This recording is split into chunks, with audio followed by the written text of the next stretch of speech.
Hello everybody, welcome to the next part. तो guys अब हमें जो हमारी क्लासिकल एसवीएम की ऑप्टिमाइजेशन प्रॉब्लम थी उसमें एक ये मेजर फ्लॉ नज़र आया है गाइज, कि हमारा जो एल्गोरिथम था वो अगर आउटलायर्स आ जाते हैं तो उनको लेकर के बहुत ज़्यादा सेंसिटिव था, क्योंकि हमने उसके ऊपर हार्ड मार्जिन के कंस्ट्रेंट लगा रखे थे। यानी कि या तो आपके सारे पॉइंट्स जो है वो मार्जिन बाउंड्रीज के अंदर लाई करने चाहिए या मार्जिन बाउंड्री के ऊपर लाई करने चाहिए, या फिर मुझे कहना चाहिए कि आपके किसी भी पॉइंट, किसी भी निगेटिव कैटेगरी को बिलोंग करने वाले पॉइंट का जो डिस्क्रिमिनेंट फंक्शन होना चाहिए वो very much less than zero होना चाहिए, और किसी भी पॉजिटिव पॉइंट, किसी भी पॉजिटिव कैटेगरी को बिलोंग करने वाले पॉइंट का जो डिस्क्रिमिनेंट फंक्शन होना चाहिए वो very much greater than zero होना चाहिए। तो अब हमें अपनी एस की जो ऑप्टिमाइजेशन प्रॉब्लम है उसको रीथिंक करना पड़ेगा, क्योंकि अब हम यहाँ पे कुछ हद तक मिस क्लासिफिकेशन होने दे रहे हैं ट्रेनिंग डेटा के कुछ पॉइंट्स का। तो इसका मतलब ये है कि अब हम अपने कंस्ट्रेंट्स को भी बदलना पड़ेगा, क्योंकि हम अपने कंस्ट्रेंट्स को थोड़ा सा रिलैक्स छोड़ रहे हैं। पहले हमने बिल्कुल टाइट रखे हुए थे अपने कंस्ट्रेंट्स कि एक भी गलती बर्दाश्त नहीं करेंगे ट्रेनिंग डेटा पॉइंट के ऊपर, एक भी ट्रेनिंग डेटा पॉइंट के ऊपर एक भी मिस क्लासिफिकेशन हम अलाउ नहीं करेंगे। लेकिन उसका नतीजा हमने देख लिया कि क्या होता है। अगर आपका कुछ ऐसा डेटा सेट आ जाता है जिसमें बहुत ज़्यादा आउटलायर्स हैं, तो आपका जो एल्गोरिदम है वो कंस्ट्रेंट्स को सेटिस्फाई कराने के चक्कर में मैक्सिमम मार्जिन को सरेंडर कर देता है, और जो सेंसिटिविटी है वो काफ़ी ज़्यादा हो जाती है मैक्सिमम मार्जिन बाउंड्री। तो इन दो चीज़ों को हटाने के लिए, एलिमिनेट करने के लिए हमें अपने हार्ड मार्जिन एसवीएम की जो ऑप्टिमाइजेशन प्रॉब्लम थी उसमें कुछ बदलाव करने पड़ेंगे। तो देखते हैं गाइस अब वो बदलाव कैसे होंगे, उनके पीछे क्या रीजनिंग है, क्या चेंजेस हमने करने पड़ेंगे। तो ऐसे सिनेरियो में जब आप कुछ ट्रेनिंग पॉइंट्स को मिस क्लासीफाई होने दे रहे हैं, तो इस फैक्ट को कि हम कुछ ट्रेनिंग पॉइंट्स को मिस क्लासीफाई होने दे रहे हैं, इसको हम अपनी ऑप्टिमाइजेशन प्रॉब्लम में कैसे इंक्लूड करें, कैसे अपने कंस्ट्रेंट्स को थोड़ा सा रिलैक्स छोड़ें, उसके बारे में वो हमें सोचना है। तो गाइस इस सिनेरियो को समझने के लिए हम एक विजुअलाइजेशन की हेल्प लेते हैं। हमारे पास कुछ ऐसा सिनेरियो है, और जैसा कि गाइस आप देख सकते हैं यहाँ पे कि हमने अपने कंस्ट्रेंट्स को ऑलरेडी रिलैक्स छोड़ दिया है, क्योंकि जैसा कि मैंने आपको भी बताया कि ये जो मार्जिन बाउंड्रीज होती हैं, जो हार्ड मार्जिन एसवीएम होता था उसमें इन मार्जिन बाउंड्रीज का जो बीच का एरिया है, जो शेडेड एरिया है, उसमें एक भी पॉइंट अलाउ नहीं होता था बिकॉज ऑफ द कंस्ट्रेंट्स, क्योंकि कंस्ट्रेंट्स वहाँ पे बहुत टाइट थे। C I into theta hat zero plus theta hat transpose X I is greater than, has to be either greater than or equal to 1। और उस कंस्टेंट को लगाने पर आपको ये पॉइंट्स यहाँ नहीं बल्कि इसके पीछे नज़र आएंगे। इनफैक्ट ये ब्लू वाला पॉइंट यहाँ पे भी नहीं, या तो डिसीजन बाउंड्री पे, या तो आपको मार्जिन बाउंड्री पे नज़र आएगा या मार्जिन बाउंड्री के अंदर नज़र आएगा। बट यहाँ पे आप क्लियरली देख सकते हैं कि दो मार्जिन बाउंड्रीज के बीच में हमें बहुत सारे पॉइंट्स नज़र आ रहे हैं। अब इन्हीं दो मार्जिन बाउंड्रीज के बीच में से पास होगी हमारी मैक्सिमम मार्जिन डिसीजन बाउंड्री, और आप गाइस क्लियरली देख सकते हैं कि ये ट्रेनिंग डेटा है, और जो हमारा ब्लू पॉइंट है, ये वाला पॉइंट, वो ऑलरेडी यहाँ पे एक पॉइंट मिस क्लासीफाई हो रहा है। इनफैक्ट एक पॉइंट तो डिसीजन बाउंड्री के ऊपर लाई कर रहा है। तो हम कुछ हद तक गलतियाँ होने दे रहे हैं अब अपने ट्रेनिंग डेटा पे। इसका मतलब हम अपने सपोर्ट वेक्टर मशीन कि ऑप्टिमाइजेशन प्रॉब्लम में कुछ ऐसे बदलाव करने जा रहे हैं जिसकी वजह से जब अब हम अपने सपोर्ट वेक्टर मशीन एल्गोरिथम को ट्रेन करेंगे या फिर ऑब्जेक्टिव फंक्शन को मिनिमाइज या मैक्सिमाइज करेंगे, तो समथिंग लाइक दैट, कुछ इस तरीके की डिसीजन बाउंड्री हमारा एल्गोरिथम लर्न करेगा।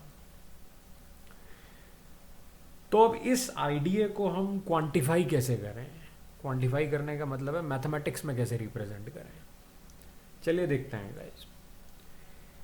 यहाँ पे सबसे पहले हमने मार्जिन बाउंड्री, नीचे वाली मार्जिन बाउंड्री और डिसीजन बाउंड्री के बीच का जो रीजन था उसको हमने ब्लू से शेड कर दिया है, क्योंकि ये ब्लू वाली साइड का नो मैंस लैंड रीजन है। और जो डिसीजन बाउंड्री और ऊपर वाली मार्जिन बाउंड्री के बीच का रीजन है उसको हमने रेड से शेड कर दिया है, बिकॉज ये रेड वाली साइड की नो मैंस लैंड का रीजन है। नाउ गाइस, जैसा कि आपको पता है कि हमारे ऊपर जो कंस्ट्रेंट लगाए गए थे वो हार्ड मार्जिन के थे। अब आप उन कंस्ट्रेंट्स को फॉलो तो कर नहीं रहे हो, तो कंस्ट्रेंट्स को फॉलो नहीं करोगे तो आपको पनिशमेंट झेलनी पड़ेगी, पेनल्टी भुगतनी पड़ेगी, कीमत चुकानी पड़ेगी। तो गाइज अब होगा क्या कि हर एक मिसक्लासिफाइड एग्जाम्पल के लिए जो आपका एसवीएम अब मिसक्लासिफाई करेगा ट्रेनिंग डेटा में, वी पे अ कॉस्ट या penalty that increases with the distance from that boundary. यानी कि जितने ज़्यादा मिसक्लासिफाइड एग्जाम्पल्स उतनी ही ज़्यादा पेनल्टी। तो अब क्या है वो, उस पेनल्टी को हम कैसे रिप्रेजेंट करेंगे? उस पेनल्टी को हम रिप्रेजेंट करेंगे स्लैक वेरिएबल्स की मदद से, और स्लैक वेरिएबल्स होंगे हमारे जीटा। यानी कि ये हमारी पेनल्टी है गाइस, एक हिसाब से इट्स अ पेनल्टी। ये पेनल्टी या तो ज़ीरो होगी या तो ज़ीरो से बड़ी होगी, नेगेटिव नहीं हो सकती। और हर ट्रेनिंग एग्जाम्पल के लिए पेनल्टी होगी। मतलब अगर हमारा ये पॉइंट है, इसके लिए भी एक पेनल्टी होगी, दूसरे पॉइंट के लिए भी पेनल्टी होगी। तो हर पॉइंट से associated, her training data point से एसोसिएटेड एक स्लैक वेरिएबल होगा, यानी कि एक पेनल्टी वेरिएबल होगा। पेनल्टी वेरिएबल की वैल्यू 3 कैटेगरीज, या फिर मुझे कहना चाहिए कि 3 सिनेरियोज के लिए डिफाइन करी गई है।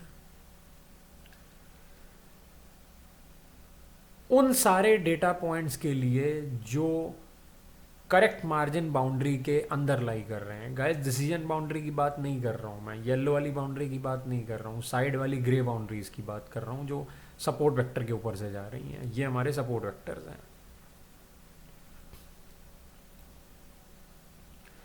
तो उन सारे डेटा पॉइंट्स के लिए जो करेक्ट मार्जिन बाउंड्री के अंदर लाई कर रहे हैं उनके लिए कोई पेनल्टी नहीं होगी, और गाइस होनी भी नहीं चाहिए। क्यों? क्योंकि ये वो पॉइंट्स हैं जो हार्ड मार्जिन एसवीएम के कंस्ट्रेंट्स को सेटिस्फाई कर रहे हैं। ओके, ये वो पॉइंट्स हैं जो हार्ड मार्जिन एसवीएम के कंस्ट्रेंट को सेटिस्फाई कर रहे हैं। मतलब इन पॉइंट्स के लिए और इन पॉइंट्स के लिए अगर आप C I into theta hat 0 plus theta hat transpose X I का आंसर निकालेंगे गाइस, तो वो ग्रेटर देन +1 आएगा। यानी कि हार्ड मार्जिन एसवीएम के कंस्ट्रेंट बड़े आराम से सेटिस्फाई हो रहा है। इन पॉइंट्स के लिए हमारा आंसर, सपोर्ट वेक्टर जो है गाइस आपको अच्छे से पता है, इन पॉइंट्स के लिए हमारा आंसर क्या आएगा?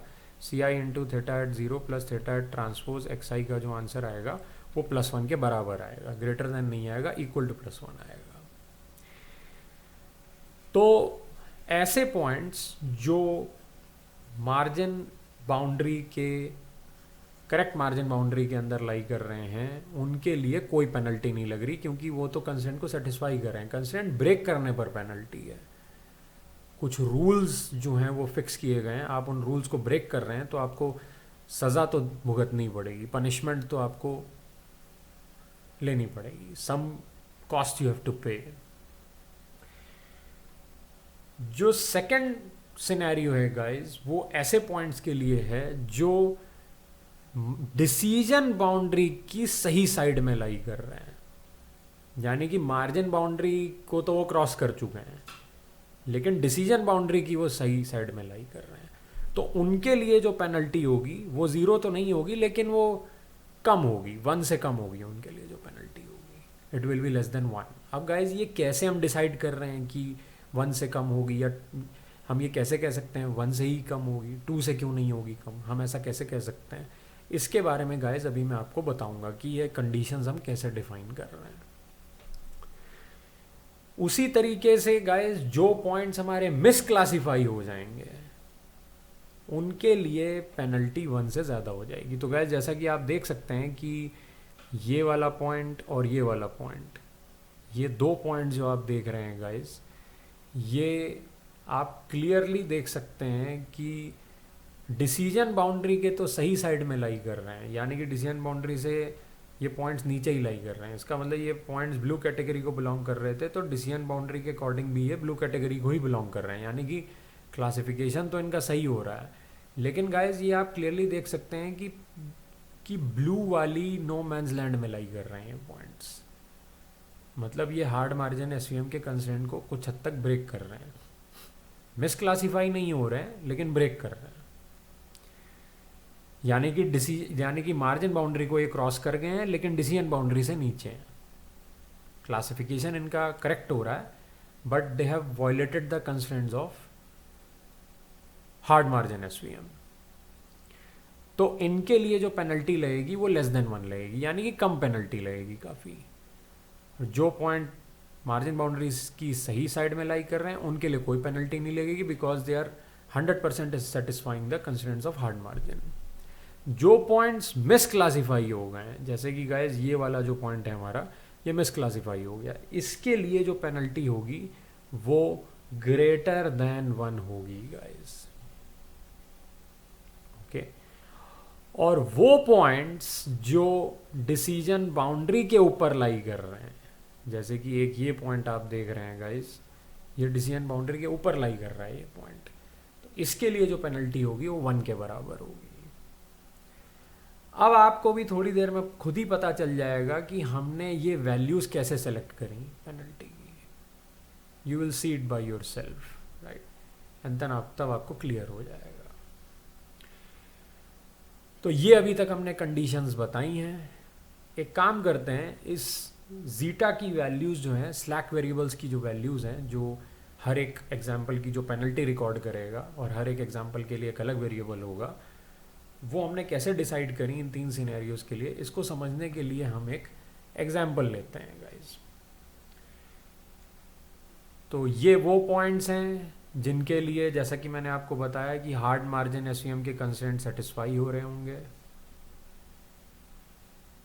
राइट। और ये जो नो मैंस लैंड वाले पॉइंट्स हैं, जैसे कि ये वाला पॉइंट, ये वाला पॉइंट, इनके लिए C I into theta hat 0 plus theta hat transpose X I का आंसर निगेटिव तो नहीं आ रहा होगा गाइस, क्योंकि अगर निगेटिव आ रहा है तो इसका मतलब मिस क्लासीफाई हो रहे हैं ये पॉइंट्स। निगेटिव नहीं आ रहा है लेकिन 1 से कम आ रहा है, इसका मतलब जो भी पॉइंट्स ब्लू शेडेड रीजन में लाई कर रहे होंगे, ब्लू साइड की नो मैंस लैंड में लाई कर रहे होंगे, और जो भी पॉइंट आपकी रेड साइड की नो मैंस लैंड में लाई कर रहे होंगे, उनका क्लासिफिकेशन तो सही हो रहा होगा, क्योंकि जो उनके लिए इस चीज़ का आंसर है वो निगेटिव तो नहीं आ रहा है लेकिन 1 से कम आ रहा है। अगर निगेटिव आ रहा होता तो गाइस हम बहुत पहले से ही ये जानते हैं कि that will basically mean it's a miss classification. अब हमने एक काम किया गाइस कि हमने एक पॉइंट लिया, ठीक है, हमने एक पॉइंट लिया, ये पॉइंट, और इसका जो डिस्क्रिमिनेंट स्कोर है वो, जैसा कि आपको पता है कि लेस देन 1 आ रहा है। मतलब जैसे कि अभी हमने आपको बताया कि जो point blue shaded region no man's land में लाई कर रहे होंगे, उनके लिए जो आंसर आएगा फंक्शनल मार्जिन का, यानी कि जो मॉडिफाइड डिस्क्रिमिनेंट स्कोर का आंसर आएगा वो लेस देन 1 आएगा। और गाइस वही आंसर आपको लेस देन 1 यहाँ पे मिल रहा है, यानी कि इस ब्लू पॉइंट के लिए जो इस चीज़ का आंसर आ रहा है वो 0.75 आ रहा है, यानी कि लेस देन 1 आ रहा है, ठीक है। That can be clearly seen, और ये हमने मेंशन भी कर रखा है, ठीक है, वेरी नाइस। अब गाइस इससे हम इस 0.75 को हम क्या लिख सकते हैं? इस 0.75 को गाइस हम लिख सकते हैं 1 minus 0.25। Okay, we can write this thing as 1 minus 0.25। अब इस 0.25 को हम क्या लिख सकते हैं गाइस? हम इसको लिख सकते हैं 1 माइनस जीटा आई, यानी कि जो भी हमारा ith एग्जाम्पल है, यानी कि ये वाला जो पॉइंट है, इससे रिलेटेड जो स्लैक वेरिएबल होगा, यानी कि पेनल्टी वाला जो वेरिएबल होगा, जो इसकी पेनल्टी रिकॉर्ड करेगा, वो जीटा आई होगा गाइस। और यहाँ पे गाइस आप क्लियरली देख सकते हैं कि जीटा आई की जो हमारी वैल्यू आ रही है वो 0.25 आ रही है, यानी कि लेस देन 1 आ रही है। ओके, तो इस तरीके से आप गाइस यहाँ पे क्लियरली देख सकते हैं अब कि जो पॉइंट हमारी डिसीजन बाउंड्री के ऊपर लाई कर रहा होगा उसके लिए C I into theta hat zero plus theta transpose X I का आंसर क्या आना चाहिए? 0 आना चाहिए। तो 0 तो वो तभी आएगा जब आपके उस पॉइंट के लिए जीटा आई 1 हो जाए। तो गाइस देखिए यहाँ पे जीटा आई आपका 1 हो रहा है, क्योंकि ये पॉइंट आपका डिसीजन बाउंड्री के ऊपर लाई कर रहा है। उसी तरीके से गाइज अगर ये आंसर हमारा निगेटिव आता है तो that will mean that it's a miss classification. अब 1 माइनस जीटा आई को निगेटिव बनाने के लिए आपको क्या करना पड़ेगा? जीटा आई को ग्रेटर देन 1 करना पड़ेगा। इसका मतलब वो पॉइंट जो मिस क्लासीफाई हो रहे हैं उनके लिए ऑटोमेटिकली जीटा आई को 1 से ज़्यादा होना पड़ेगा। ओके, तो ये सिचुएशन है गाइज। ठीक है, इस तरीके से हमने इस तरीके के लॉजिक का यूज़ करके स्लैक वेरिएबल्स की वैल्यूज़ को हमने सेट किया हुआ है। ठीक है, तो देखा जाए तो हमारा जो पुराना कंस्ट्रेंट था एसवीएम का, जो हार्ड मार्जिन कंस्ट्रेंट था, मतलब हम एक भी ट्रेनिंग डेटा पॉइंट को मिसक्लासीफाई नहीं होने दे रहे थे। ओके, वो अब मॉडिफाई होकर के ऐसा हो जाएगा गाइस। इसका मतलब किसी भी ith ट्रेनिंग एग्जाम्पल के लिए जो कंस्ट्रेंट होगा वो अब हमने मॉडिफाई कर दिया। यानी कि पहले हम बिल्कुल स्ट्रिक्ट कंस्ट्रेंट लगा रहे थे कि 1 से ज़्यादा ही होनी चाहिए वैल्यू, या 1 के बराबर होनी चाहिए, लेकिन अब हम कह रहे हैं कि 1 से छोटे नंबर से भी बड़ी या उसके बराबर हो सकती है। Okay, so we have relaxed our constraints. अब हमने अपने कंस्ट्रेंट को थोड़ा सा रिलैक्स छोड़ दिया है। ठीक है, हार्ड बिल्कुल टाइट कंस्ट्रेंट नहीं लगा रहे हैं हम। और गाइस भी ये हमको याद रखना होगा कि हर एक एग्जाम्पल के लिए जो जीटा आई होगा फॉर एवरी आई वो ग्रेटर देन या इक्वल टू 0 होगा। ये भी अब एक कंस्ट्रेंट है स्लैक वेरिएबल के ऊपर। ठीक है, निगेटिव नहीं हो सकता zeta I. Okay, very good. तो अब हमने अपने हार्ड मार्जिन एसईएम के कंस्ट्रेंट को मॉडिफाई कर दिया है स्लैक वेरिएबल को इंट्रोड्यूस करके, और हर एग्जाम्पल के स्लैक वेरिएबल की वैल्यू 0 या 0 से बड़ी होगी, पेनल्टी की वैल्यू 0 या 0 से बड़ी होगी। ये जो हमने कंस्ट्रेंट गाइस मॉडिफाई किया है, इसे हम कहते हैं, इसे हम कभी कभी ये भी कहते हैं कि हमने हार्ड मार्जिन के कंस्ट्रेंट को रिलैक्स कर दिया है। हार्ड मार्जिन के कंस्ट्रेंट को हमने रिलैक्स कर दिया है, यानी कि पहले हम स्ट्रिक्टली 1 से बड़ा या उसके इक्वल टू चाहते थे तो हम ऑटोमेटिकली हमारा सारा ट्रेनिंग डेटा प्रॉपरली क्लासीफाई हो रहा था, एक भी एग्जाम्पल मिस क्लासीफाई नहीं हो रहा था। लेकिन गाइज अब हमने यहाँ पे अपने कंस्ट्रेंट को रिलैक्स छोड़ दिया है और हम हार्ड मार्जिन से आ गए हैं सॉफ्ट मार्जिन पे, मतलब हम थोड़े से सॉफ्ट हो गए हैं अब। We are not very much strict but we are allow some training data points to misclassify. Okay, so our goal, अब हमारा गोल क्या है गाइज? हमारा गोल अभी भी वही है जो पहले था। हम अभी भी ज्योमेट्रिक मार्जिन को मैक्सिमाइज करना चाहते हैं, लेकिन एट द सेम टाइम अब हम कुछ पॉइंट्स को पिनलाइज करेंगे, यानी कि जो हमारे कंस्ट्रेंट्स को वायलेट कर रहे होंगे पॉइंट्स, उन्हें हम पिनलाइज करेंगे, यानी कि उनके लिए जो स्लैक वेरिएबल की वैल्यू है वो 0 से बड़ी आएगी। That lie on the wrong side of the margin boundary. Okay, उनके लिए। तो गाइज अब हमारा जो ऑप्टिमाइजेशन फंक्शन हो जाएगा, जो ऑप्टिमाइजेशन प्रॉब्लम हो जाएगी, या फिर मुझे कहना चाहिए कि जो ऑब्जेक्टिव फंक्शन हो जाएगा वो ये हो जाएगा गाइस।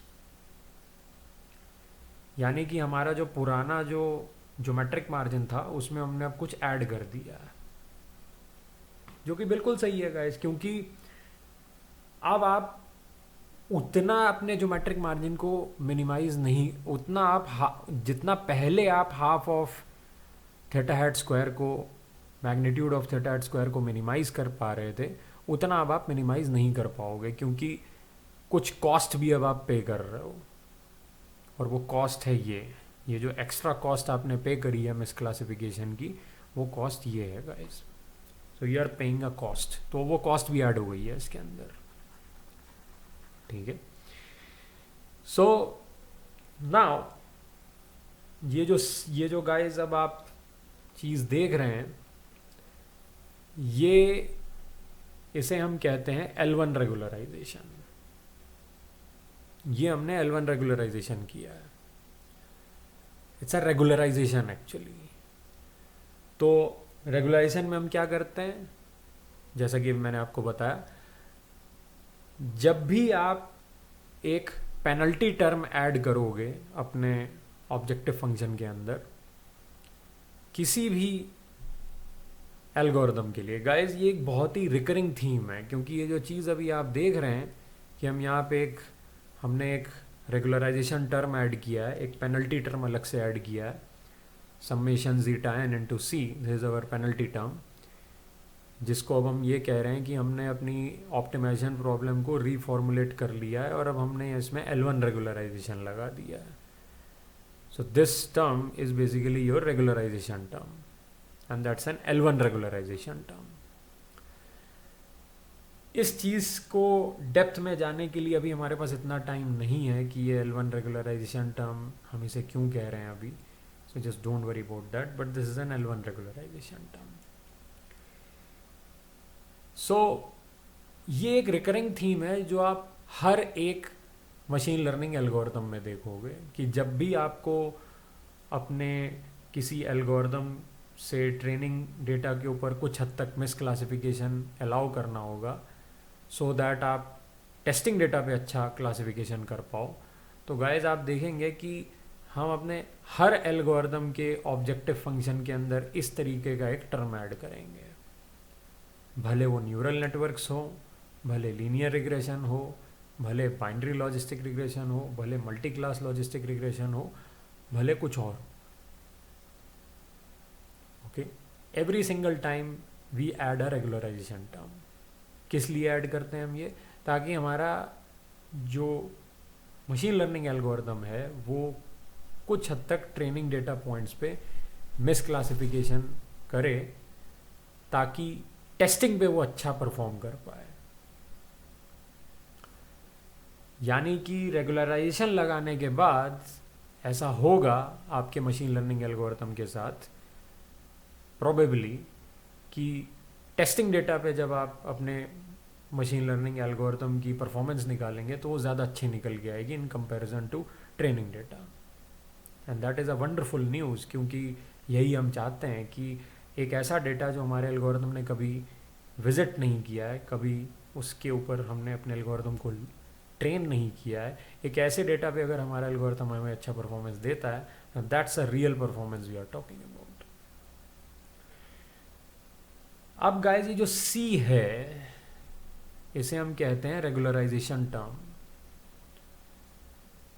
ओके, कायदे से ये रेगुलेशन टर्म भी नहीं है, रेगुलेशन टर्म तो ये पूरी चीज़ हुई guys. C is basically regularization hyperparameter, it's a regularization hyperparameter. C is a regularization hyperparameter. एक हिसाब से आप ये कह सकते हैं कि C एक स्ट्रिक्टनेस पैरामीटर है, यानी कि अगर आप C की वैल्यू को बढ़ाते चले जाएंगे तो आपका जो SVM एल्गोरिदम है वो ट्रेनिंग के समय पे बहुत स्ट्रिक्ट हो जाएगा कंस्ट्रेंट्स को लेकर के, यानी कि जैसे जैसे आप C की वैल्यू को बढ़ाते चले जाएंगे आपके SVM एल्गोरिदम का ट्रेनिंग के समय जो बिहेवियर होता जाएगा वो हार्ड मार्जिन SVM की तरफ शिफ्ट होता जाएगा, यानी कि कंस्ट्रेंट्स को लेकर के वो बहुत ज़्यादा स्ट्रिक्ट हो जाएगा। अगर C की वैल्यू को आप घटाते चले जाएंगे तो आपके SVM जो है वो सॉफ्ट मार्जिन की तरफ बढ़ता चला जाएगा, यानी कि कंस्ट्रेंट्स को रिलैक्स छोड़ देगा और ज़्यादा से ज़्यादा रिलैक्स छोड़ेगा। जितनी C की वैल्यू आप घटाते चले जाएंगे और ज़्यादा रिलैक्स छोड़ेगा। तो C is like a strictness parameter, लोग इसे रेगुलेशन हाइपर पैरामीटर कहते हैं, but in order to understand the behavior of the C parameter, which is the regulation hyperparameter, I sometimes call it a strictness parameter. C की value को आप जितनी ज़्यादा increase करेंगे उतनी ज़्यादा स्ट्रिक्टनेस इंक्रीज़ होती जाएगी आपके एल्गोरिथम की, उतना ही ज़्यादा वो हार्ड मार्जिन SVM के कंस्ट्रेंट्स को सेटिस्फाई रखने की कोशिश करेगा, यानी कि ट्रेनिंग डेटा पे 100% एक्यूरेसी अचीव करने की कोशिश करेगा। जितनी C की वैल्यू को आप घटाते चले जाएंगे उतनी स्ट्रिक्टनेस कम होती जाएगी, यानी कि उतने ही वो अपने हार्ड मार्जिन के कंस्ट्रेंट्स को रिलैक्स छोड़ता चला जाएगा। ओके और ट्रेनिंग डेटा पे उतना ही ज़्यादा मिसक्लासिफिकेशन होने देगा। ओके तो गाइस सी की वैल्यू को हम हिट एंड ट्रायल से चूज़ करते हैं, या फिर आप कह लीजिए क्रॉस वैलिडेशन से चूज़ करते हैं कि सी की जो परफेक्ट वैल्यू होनी चाहिए वो क्या होनी चाहिए। तो गाइस सी की परफेक्ट वैल्यू वही होगी, यानी कि जो ऑप्टिमम स्ट्रिक्टनेस हमें रखनी चाहिए अपने एल्गोरिथम में वो वही वैल्यू होगी जो कि ट्रेनिंग डेटा पे हमें ज़्यादा अच्छा परफॉर्मेंस दे रही हो। तो that is the reason guys कि हम कुछ एक बहुत ही लिमिटेड अमाउंट ऑफ डेटा अलग से निकाल लेते हैं जिस पे हमने अपने एल्गोरिथम को ट्रेन नहीं किया होता, जो कि क्रॉस वैलिडेशन डेटा की तरह एक्ट करता है, और हर बार हम अपने एल्गोरिथम को एक अलग डिफरेंट सी की वैल्यू पर ट्रेन करके दोबारा से अपने एल्गोरिथम का परफॉर्मेंस टेस्ट करते हैं on the cross validation data, और वहाँ से हमें पता चलता है कि एक अनसीन डेटा पे जिसपे हमने अपने एल्गोरिथम को ट्रेन नहीं किया है, उस डेटा के लिए करंट सी की वैल्यू के लिए हमारे एल्गोरिथम का परफॉर्मेंस क्या आ रहा है, और जिस पे भी हमारे एल्गोरिथम का परफॉर्मेंस सबसे अच्छा आ रहा होता है उस अनसीन डेटा के लिए, हम उसी सी की वैल्यू को प्रेफर करते हैं। तो इस तरीके से आप सी की वैल्यू को चूज कर सकते हैं। ठीक है, okay, so this was the scenario. अब गाइस हमें कुछ नहीं करना है, हमने अपनी ऑप्टिमाइजेशन प्रॉब्लम को रीफॉर्मुलेट कर लिया है। अब आपको पता है ये भी एक कंस्ट्रेंट ऑप्टिमाइजेशन प्रॉब्लम है, हम इसका दोबारा से एक लैग्रांजियन फंक्शन बना लेंगे, और अब आपको लग रहा होगा कि ये क्या चीज़ है, ये तो मुझे किसी भी एंगल से लैग्रांजियन नहीं लग रहा है। गाइस ये लैग्रांजियन ही है। कैसे है ये लैग्रांजियन, मैं आपको बताता हूँ। अब आपके जो कंस्ट्रेंट्स हो गए थे वो क्या हो गए थे, वो हो गए थे C I into theta hat 0 plus theta hat transpose, और गाइस थेटा हैट की वैल्यू तो हमने पहले से ही निकाल के रखी थी, तो थेटा हैट ट्रांसपोज एक्स आई। और अब आपका जो कंस्ट्रेंट था वो क्या था, वो था greater than equal to 1 minus zeta I था आपका कंस्ट्रेंट, राइट। इसको आप कंस्ट्रेंट के इस साइड ले आओगे तो ये हो जाएगा -1 माइनस जीटा आई, इसको आप ओपन करोगे तो आपका आंसर आएगा -1 प्लस जीटा आई। तो गाइज वही यहाँ पे लिखा हुआ है -1 प्लस जीटा एन। ठीक है, तो C n into theta hat 0 plus theta hat 0 plus theta hat transpose, तो गैस थेटा हैट ट्रांसपोज की जगह हमने ये कर दिया एक्स एन यानी कि एक्स आई -1 प्लस जीटा एन। इस पूरी चीज ये पूरा हमारा प्राइमल प्रॉब्लम के कंस्ट्रेंट्स हो गए हैं गाइस। ये हमारा लैग्रांजे मल्टीप्लायर है। अब जैसा कि मैंने आपको बताया कि जीटा आई के ऊपर भी एक कंस्ट्रेंट है, यानी कि जीटा आई भी हमारा एक कंस्ट्रेंट है, यानी कि हर ट्रेनिंग एग्जाम्पल के लिए जो स्लैक वेरिएबल होना चाहिए वो 0 या 0 से बड़ा होना चाहिए। तो गाइज ये भी एक कंस्ट्रेंट है, इसके भी अपने लैग्रांजे मल्टीप्लायर होंगे। तो ये हमारा कंस्ट्रेंट है, ये हमारे लैग्रांजे मल्टीप्लायर हैं -μ n इंटू जीटा एन, यानी कि हमने और सेट ऑफ कंस्ट्रेंट्स को ऐड कर दिया है। तो एक हद तक बिल्कुल वैसे का वैसा ही आ रहा है गाइज, और इस बारे में आपको इतनी ज़्यादा चिंता करने की ज़रूरत नहीं है, मतलब इतना ज़्यादा नहीं सोचना है अब, क्योंकि जो ऑलरेडी हमने इतना समय अपना स्पेंड किया है चीज़ों को समझने के लिए, वो हमने इसीलिए स्पेंड किया है कि हम इन स्टेप्स को गो थ्रू कर सकते हैं बहुत तेज़ी के साथ। ठीक है, ओके, तो गाइज अब हमारी ऑप्टिमाइजेशन प्रॉब्लम मॉडिफाई हो गई है। इस ऑप्टिमाइजेशन प्रॉब्लम के हिसाब से हमारा ये लैग्रांजियन फंक्शन आ रहा है, ये पूरे का पूरा हमारा लैग्रांजियन फंक्शन आ रहा है। लैग्रांजियन को हम मिनिमाइज़ कर रहे हैं, मिनिमाइजेशन अब हमारा जीटा की रिस्पेक्ट में भी होगा। ठीक है, तो ऐसा कुछ सीन हो गया है गाइस। अब जाहिर सी बात है कि हम क्योंकि यहाँ पे लैग्रांजियन यूज़ कर रहे हैं और एक optimization problem with inequality constraints के लिए यूज़ कर रहे हैं, तो यहाँ पे हमारी केकेटी कंडीशंस भी आएंगी, लेकिन गाइस हमारी कुछ एक्स्ट्रा कंस्ट्रेंट्स आएंगे, जैसे कि सारे एग्जांपल्स के लिए जो स्लैक वेरिएबल की पेनल्टी होगी वो ग्रेटर देन इक्वल टू 0 होगी।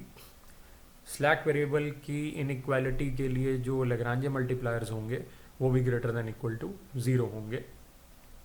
ठीक है, जैसे पहले के केस में हमारे जो लैम्डाज हो रहे थे वो ग्रेटर देन इक्वल टू 0 हो रहे थे, वैसे ही सेकंड कंस्ट्रेंट के लिए हमारे जो सेकंड कंस्ट्रेंट के लैग्रांजे मल्टीप्लायर हैं वो भी ग्रेटर देन इक्वल टू 0 होंगे। ठीक है, और गाइस ये एक लास्ट कंडीशन है जो बिल्कुल केकेटी डुअल कॉम्प्लीमेंटैरिटी कंडीशन जैसी है, यानी कि बिल्कुल इस कंडीशन जैसी है कि हर एक एग्जाम्पल के लिए उसके लैग्रांजे मल्टीप्लायर का उसके कंस्ट्रेंट से जो मल्टीप्लिकेशन होगा वो 0 के बराबर होगा। उसी तरीके से गाइस हर एक कंस्ट्रेंट के लिए जी tan greater than equal to के लिए उसका जो लेग्रांजे मल्टीप्लायर का मल्टीप्लिकेशन होगा वो इक्वल टू 0 होगा। तो ये अब हमारी केकेटी कंडीशंस और एडअप हो गई हैं। और सिमिलरली सारा का सारा सीन बिल्कुल वैसे होगा गाइस, केकेटी कंडीशंस हमारी सेटिस्फाई हो रही हैं। हम इनइक्वालिटी कंस्ट्रेंट्स के लिए भी अपनी ऑप्टिमाइजेशन प्रॉब्लम को through method of Lagrange multiplier solve कर सकते हैं, ठीक है।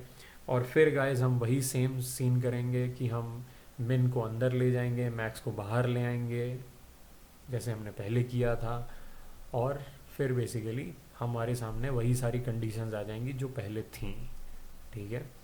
और एक जो इम्पोर्टेंट कंडीशन है गाइस वो ये है कि बेसिकली जो भी आपको आगे पता चलेगी, तो अब ये सब करने के बाद जो मैं अब दोबारा से रिपीट नहीं करूँगा, जो हमने इतना कुछ पहले किया है, ये सब कुछ करने के बाद गाइस ये अब हमारी कंडीशंस हैं। यानी कि ये कंडीशन आप जानते हैं पहले से, ये भी कंडीशन आप जानते हैं पहले से, ये कंडीशन भी आप जानते हैं, ये कंडीशन भी आप जानते हैं, which is KKT dual complementarity condition. C guys हमारा ग्रेटर देन 0 होगा, सी 0 नहीं हो सकता, सी पॉजिटिव होगा। स्लैक वेरिएबल पेनल्टी आप जानते हैं कि ग्रेटर देन इक्वल टू 0 होगी, ठीक है। जो जो जो हमारे प्राइमल प्रॉब्लम के हार्ड मार्जिन एसवीएम के कंस्ट्रेंट्स का जो लेग्रांजे मल्टीप्लायर होगा that will be equal to C minus mu n. यानी कि हर एग्जांपल के लिए जो लेग्रांजे मल्टीप्लायर की वैल्यू होगी वो सी माइनस म्यू एन के बराबर होगी, जहाँ पे म्यू एन क्या है गाइस, म्यू एन है हमारे हर एग्जांपल के इस कंस्ट्रेंट का लेग्रांजे मल्टीप्लायर, ठीक है। और गाइस जो म्यू एन की वैल्यू होगी वो 0 से सी के बीच में लाई करेगी, ठीक है। म्यू एन की वैल्यू 0 से सी के बीच में लाई करेगी, जो कि आप क्लियरली देख सकते हो गाइस कि क्यों, क्योंकि अगर म्यू एन की वैल्यू सी से ज़्यादा हो जाती है तो लैम्डा एन जो होगा वो निगेटिव आ जाएगा। लेकिन गाइस लैम्डा एन तो निगेटिव आ ही नहीं सकता, क्योंकि लैम्डा एन तो हमारा ग्रेटर देन इक्वल टू 0 होना चाहिए सारे ट्रेनिंग एग्जाम्पल के लिए। तो इसका मतलब म्यू एन की जो मैक्सिमम वैल्यू हो सकती है वो सी के बराबर हो सकती है। और ऑलरेडी हम ये बता चुके हैं लास्ट वाली केकेटी कंडीशन में कि mu n has to be greater than equal to 0। इसका मतलब म्यू एन की वैल्यू गाइस 0 से सी के बीच में लाई करेगी, ठीक है। म्यू एन की वैल्यू सी के बीच में 0 से सी के बीच में लाई करेगी। यानी कि हमारे जो ये वाले कंस्ट्रेंट्स हैं स्लैक वेरिएबल्स के, इनके लिए जो लेग्रांजे मल्टीप्लायर्स हैं उनकी वैल्यू 0 से सी के बीच में लाई करेगी।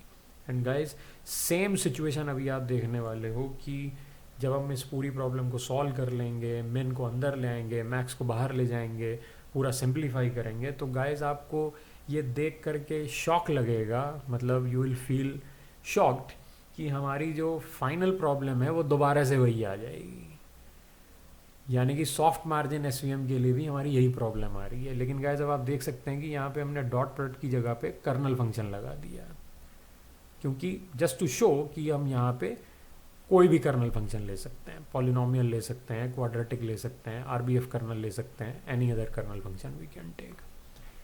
Okay, so this has now become our same old problem. यानी कि हमें अभी भी अपने डुअल लैग्रांजियन फंक्शन को मैक्सिमाइज करना है with respect to all the Lagrange multipliers, ठीक है। और गाइस कंस्ट्रेंट भी वही होंगे, लेकिन रेगुलराइजेशन लगने की वजह से सॉफ्ट मार्जिन एसवीएम में अब हम हैं, सॉफ्ट मार्जिन एसवीएम के कंस्ट्रेंट्स लगने की वजह से हमारा जो सेकंड कंस्ट्रेंट है, एक तो ये कंस्ट्रेंट था गाइस लैम्डास के ऊपर, एक सेकंड कंस्ट्रेंट था कि लैम्डा की वैल्यू 0 या 0 से बड़ी होगी, ठीक है। वो हल्का सा मॉडिफाई हो गया है गाइस। यानी कि अब हमारी लैम्डा की जो वैल्यू होगी वो 0 से सी के बीच में लाई करेगी, जहाँ पे सी क्या है गाइस, रेगुलराइजेशन हाइपर पैरामीटर, जो कि 0 से बड़ा होगा, ठीक है। सी एन क्या है गाइस, हर एक एग्जाम्पल का क्लास लेवल, जो कि 1 या -1 होगा। और गाइस ये जो कंस्ट्रेंट होता है इसे हम कहते हैं बॉक्स कंस्ट्रेंट। यानी कि हर कंस्ट्रेंट, हर प्राइमल प्रॉब्लम के कंस्ट्रेंट के लिए जो आपने लैग्रांजे मल्टीप्लायर लिया है, उस लैग्रांजे मल्टीप्लायर के ऊपर जो आपने ये कंस्ट्रेंट लगाए हैं, पहले ये कंस्ट्रेंट क्या था जब हम हार्ड मार्जिन एसवीएम लेकर के चल रहे थे, for every n lambda n should be greater than equal to 0। लेकिन गाइस अब ऐसा नहीं है। सॉफ्ट मार्जिन एसवीएम लगने के बाद हमारी जो प्रॉब्लम है वो अब हमारा ये जो कंस्ट्रेंट है लैग्रांजे मल्टीप्लायर के ऊपर वो ऐसे बदल गया है। यानी कि उसको हमने दोनों साइड से बाउंड कर दिया है, 0 से बड़ा होगा लेकिन सी या सी से छोटा होगा। तो गाइज ये जो कंस्ट्रेंट है हमारा मॉडिफाई हुआ है जिसमें regularization hyperparameter basically use में आ रहा है। ये जो कंस्ट्रेंट है गाइस, इसे हम कहते हैं box constraint. This is called the box constraint. ठीक है गाइस, तो इसे बॉक्स कंस्ट्रेंट क्यों कहते हैं इसके बारे में तो बाद में बात करेंगे। ठीक है, लेकिन गाइस अब हमने अपनी सारी प्रॉब्लम सॉल्व कर ली हैं, यानी कि फाइनली अगर हम एक SEM एल्गोरिथम ट्रेन कराना चाहें तो this is the problem which we really want to solve. क्योंकि अब इसमें हमने वो जो हार्ड मार्जिन SEM की जो सेंसिटिविटी टू आउटलायर्स वाली प्रॉब्लम थी उसका भी सॉल्यूशन कर दिया है by introducing regularization hyperparameter. ठीक है, तो फाइनली गाइस अब हम ये प्रॉब्लम सॉल्व करना चाहते हैं। This is the problem which you want to solve. ठीक है, यानी कि अगर हमने ये प्रॉब्लम सॉल्व कर ली, सारे लेग्रांजे मल्टीप्लायर्स की वैल्यू निकाल ली, वहाँ से थीटा हैट की वैल्यू निकाल लेंगे, फिर थीटा हैट से थीटा जीरो हैट की वैल्यू निकाल लेंगे, and our problem is solve. यानी कि हमने वो मैक्सिमम मार्जिन डिसीजन बाउंड्री निकाल ली, और फिर हम टेस्टिंग डेटा पे आराम से टेस्ट कर सकते हैं, एक्यूरेसी निकाल सकते हैं, परफॉर्मेंस मेजर कर सकते हैं अपने एल्गोरिथम का, और उसको कहीं पे भी यूज़ कर सकते हैं टू परफॉर्म क्लासिफिकेशन। लेकिन गाइज अब एक बहुत ही मेजर क्वेश्चन उठता है कि ये जो ऑप्टिमाइजेशन प्रॉब्लम है ये अब हम कैसे सॉल्व करेंगे। क्योंकि अभी तक मैं आपसे यही बोलता आ रहा हूँ कि हमने इस प्रॉब्लम को सॉल्व कर लिया, लेग्रांजे मल्टीप्लायर्स की वैल्यू निकाल ली, वहाँ से थीटा हैट जीरो निकल आएगा, फिर वहाँ से थीटा हैट निकल आएगा, फिर वहाँ से थीटा हैट जीरो निकल आएगा। But guys the question arises कि how you will solve this problem. So guys, this problem will be actually solved by an algorithm called SMO algorithm. Okay, तो अब हमारा फाइनल जो गाइज लेक्चर होने वाला है, जो फाइनल हमारा जो लास्ट पार्ट होने वाला है सपोर्ट वेक्टर मशीन्स को लेकर के, वो होने वाला है गाइज SMO एल्गोरिदम के ऊपर, and that will mark the end of our complete series on support vector machines. Okay, so that's it for this video guys, and in the next video, probably the last video, we are going to talk about SMO algorithm, which will mark the end of our complete lecture series on details behind support vector machines. Thank you guys.